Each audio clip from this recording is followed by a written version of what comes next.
Praise the lord. దేవునికి మహిమ కలుగును గాక. ప్రియమైన దేవుని బిడ్డలందరూ కూడా నా నిండు మనసుతో వందనాలు ప్రభు పేరిట. ఈ రోజున తృప్తి అనే అంశంతో పరిశుద్ధాత్మ దేవుడు మాట్లాడతాడు. తృప్తి. ఈ రోజున చాలా మంది జీవితాలలో తృప్తి లేదు. పరిశుద్ధ గ్రంథముల నుండి ఎవరు తృప్తి పడతారు, ఎక్కడ తృప్తి పడతారు అన్న దేవుని మాటలతో పరిశుద్ధ గ్రంథములో నుంచి మనము ధ్యానించుకుందాం. కీర్తన గ్రంథము 22వ అధ్యాయము 26వ వాక్యాన్ని చదువుతాం.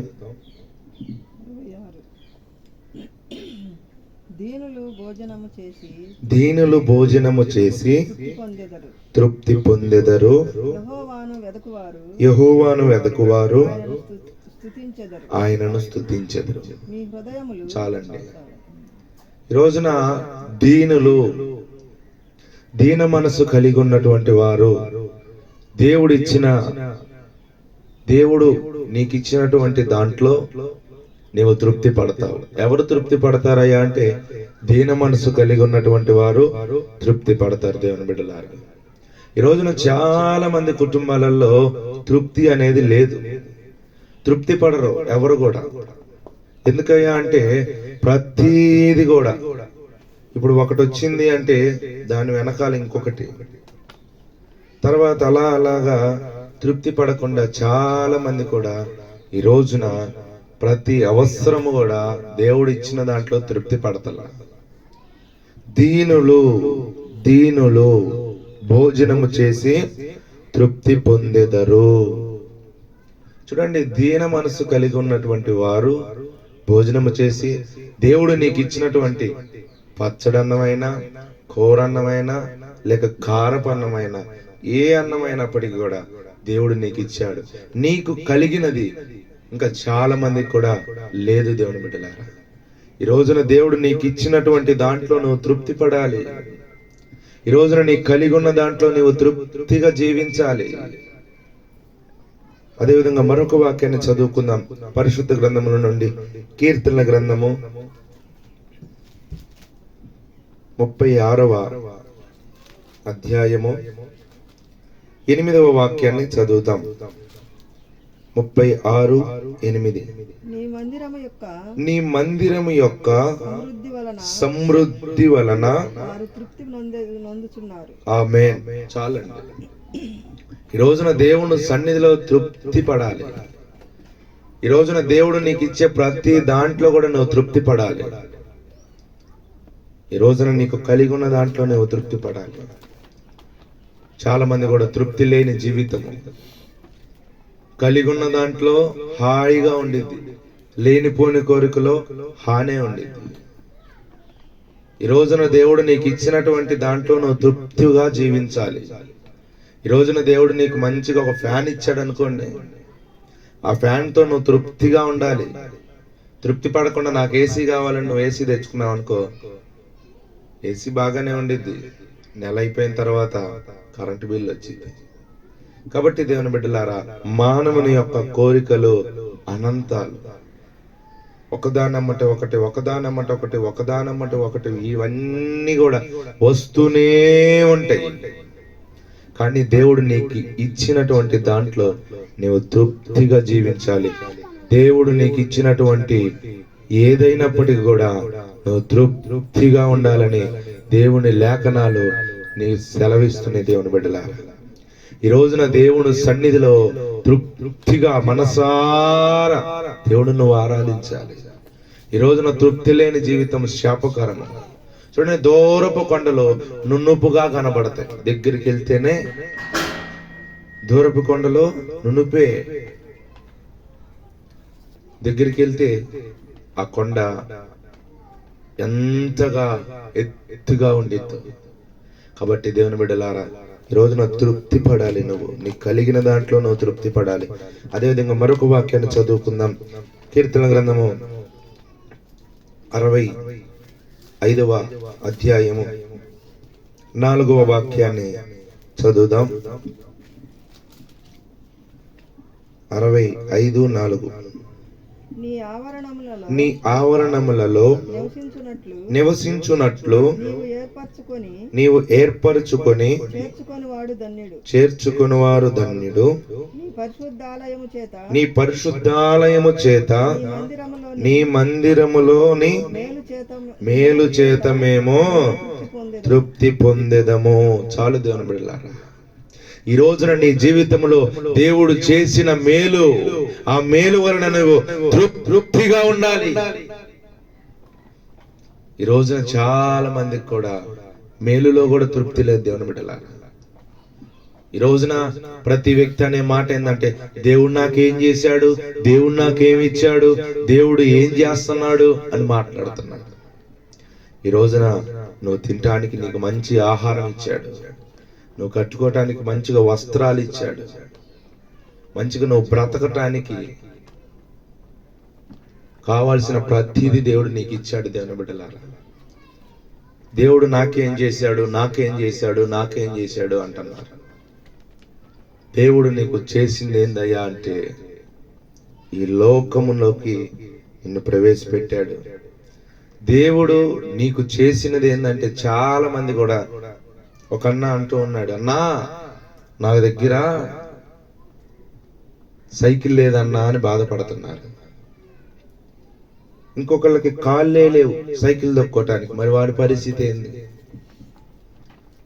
ఇంకొక అన్న అంటూ ఉన్నాడు, అన్నా నాకు బండే లేదన్నా అంటాడు. మరి ఇంకొకటికి సైకిల్ కూడా లేదు, వాడి పరిస్థితి ఏంది? కాబట్టి దేవుడు నీకు ఇచ్చిన దాంట్లో నువ్వు తృప్తిగా జీవించాలి. నాకేమిచ్చాడు, నాకేమిచ్చాడు, నాకేమిచ్చాడు, నాకేమిచ్చాడు, నువ్వు బ్రతకటానికి దేవుడు ఈ సమయం ఇచ్చాడు, చాలదా? దేవుడు నిన్ను ఈ వీడియో చూస్తున్న మీరందరూ కూడా ఇలా చూడటానికి దేవుడు చక్కని అవకాశం ఇచ్చాడు. ఇంతకు మించి మీకు చాలదా? ఇదే అవకాశం, ఇదే యొక్క సమయం లేక ఎందరో మరణించి నశించిపోయారు. దేవుని బిడ్డలారా, ఎంతో మంది నశించిపోయారు. ఎంతో మందికి ఇలాంటి సమయం లేదు. చూడండి, చాలా మంది కూడా హాస్పిటల్లో ఎంతో మంది ఉంటున్నారు. మరి వాళ్ళ పరిస్థితి ఏంది? దేవుడు నిన్ను ఇలాగా ఇంట్లో ప్రశాంతంగా కూర్చోటానికి, నీ పని నువ్వు చేసుకోవటానికి దేవుడు కృప చూపించాడే, ఇంకా నువ్వు నాకేం చేశాడంటా ఉంటే ఇక నేనేం చెప్తాను? దేవుని బిడ్డలారా, దేవుడు నీకు ప్రతిది కూడా ఇస్తున్నాడు. ఇచ్చిన దాంట్లో నువ్వు తృప్తి పడాలే గాని నాకేమి ఇచ్చావు, నాకేముంది అని హేళన చేయకూడదు. దేవుని బిడ్డలారా, దేవుడు నీకు కలిగి ఉన్న దాంట్లో తృప్తిగా జీవించమంటున్నాడు. చదవండి, కీర్తన గ్రంథము 90వ అధ్యాయము. కీర్తన గ్రంథము 90వ అధ్యాయము 14వ వాక్యాన్ని చదువుతాం. ఉదయమున నీ కృపతో మమ్మును తృప్తిపరచుము. చాలండి. దేవుడు ఉదయమున ఆయన కృపతో నిన్ను తృప్తిపరుస్తున్నాడు. ఈ రోజున చాలా మంది కూడా పొద్దున్నే తెల్లవారుజామున లేచి, అయ్యా కృపద ఇచ్చేయండి, కృపద ఇచ్చేయండి, కృపద ఇచ్చేయండి, కృపద ఇచ్చేయండి అని ఈ రోజున ఎంతమంది ప్రార్థన చేస్తున్నారు? ఈ రోజున కృప వలన తృప్తి పడతామని దేవుని వాక్యం సెలవిస్తుంది. దేవుని బిడ్డలా, ఈ రోజున నువ్వు తృప్తిగా ఉండాలి. అందుకని ఒక పాట ఉంది, తృప్తి లేని జీవితమే శాపకరమయ్యా, సంతృప్తి సహితమే క్షేమకరమయ్యా, కలిగున్న దానిలో హాయి ఉందయా, కలిగున్న దానిలో హాయి ఉందయా, లేనిపోని కోరికలో హాని ఉందయా, హాని ఉందయా అని. కలిగున్న దాంట్లో హాయిగా ఉండింది, లేనిపోని కోరికలో హాని ఉంది. దేవుని బిడ్డలారా, ఈ రోజున నువ్వు తృప్తిగా జీవించు. దేవుడు కృప మనలను తృప్తిపరుస్తుంది. దేవుడు నీకు ఈ రోజు ఇచ్చిన దాంట్లో నువ్వు తృప్తిపడు. దేవుడు నీకు ఈ రోజున పచ్చడన్నం ఇచ్చాడేమో, పచ్చడే నీకు ఇచ్చాడేమో దేవుడు. ఆ పచ్చడితోనే నువ్వు తృప్తిగా తిన్నావంటే రేపు నా దేవుడు నీకు మంచిగా నువ్వు తినటానికి మంచి ఆహార పదార్థాలు ఇస్తాడేమో. ఆ రోజున ఏలియా గారికి కాకుల ద్వారా ఆహారం పంపించిన దేవుడు ఇశ్రాయేలు జనాంగానికి మన్నాను కురిపించి వారి ఆకలిని తీర్చిన దేవుడు ఈ రోజున దేవుడు నిన్ను కూడా తృప్తిపరచునుగాక. ఆమేన్. అందరం చెప్దాం ఆమేన్, హల్లెలూయా. కాబట్టి ఈ రోజున ప్రతి వ్యక్తి కూడా తృప్తిగా ఉండాలి. తృప్తి లేకపోతే ఈ లోకములో మానవుని యొక్క కోరికలంతా అనంతాలంట. అంటే ఒకదానమ్మట ఒకటి. ఒక తల్లిగారు అడుగుతున్నారు, వచ్చి ప్రార్థన చేస్తున్నారంట, సావుకుని అడుగుతున్నారంట, పాస్టర్ గారండి మీరు ఆ తల్లిగారి గురించి చేశారు కదా, ఆ తల్లిగారికి మీరు చేసిన ప్రార్థన వలన ప్రతిఫలం వచ్చి ఆ తల్లిగారికి ఒకటి వచ్చిందంటే నాకు ఆ రెండి అని ప్రార్థన చేసుకుందంట. ఏందంట, ఒకటి ఇచ్చావు కదా నాకు రెండి, ఆమెకు ఒకటి ఇస్తే నాకు రెండి అన్నాడంట. దేవుడు ఈ యొక్క ఎండాకాలంలో ఆ తల్లిగారికి మంచిగా కూలర్ ఇచ్చాడు. మరి నాకు రెండి అని తల్లిగారు ప్రార్థన చేశారు కదా, ఆ తల్లిగారికి 2 కూలర్లు ఇచ్చాడు. దేవునికి స్తోత్రం, హల్లెలూయా. మరి ఆ తర్వాత ఆ తల్లిగారికి మంచిగా ఒక బండి ఇచ్చాడు దేవుడు. మరి 2 కావాలని ప్రార్థన చేసుకున్నామకి ఎన్ని బళ్ళు ఇచ్చాడు? 2 బళ్ళు ఇచ్చాడు. అలాగే ఆ తల్లిగారు తన కుమారుడిని ఎక్కించుకొని వెళ్తుందంట. ఆమెకు యాక్సిడెంట్ జరిగి ఒక కన్ను పోయింది. మరి ఏం కూడా బండి ఎక్కి వెళ్తుంది, ఏమో కూడా యాక్సిడెంట్ అయింది. మరి ఏమికి అప్పుడు ఎన్ని కళ్ళు బావాలా చెప్పండి? 2 కళ్ళు బావాలా. చూడండి దేవుని బిడ్డలారా, తృప్తి ఉండదు. ఆమెకు ఒకటి ఇస్తే నాకు రెండి. ఈ ప్రార్థన దయచేసి ఎవరు చేయవాకండి. దేవుడు నీకు ఏమి ఇవ్వాలో ఆయనకు తెలుసు. అయ్యా, అందుకని ప్రార్థన చేసేటప్పుడు అయ్యా నీ చిత్తమే నా యందు నెరవేర్చబడునుగాక అని చెప్పి ప్రార్థన చేసుకోండి. దేవుడు నీకు ఇచ్చిన దాంట్లో నువ్వు తృప్తిగా జీవించు. దేవుడు నీకు ఇచ్చినటువంటి ప్రతి దాంట్లో కూడా, నీకు ఇచ్చిన చిన్న వ్యాపారంలో నువ్వు తృప్తిపడు, నువ్వు చేస్తున్న చిన్న పనిలో నువ్వు తృప్తిపడు, నీకున్న ఇంట్లో నువ్వు తృప్తిపడు.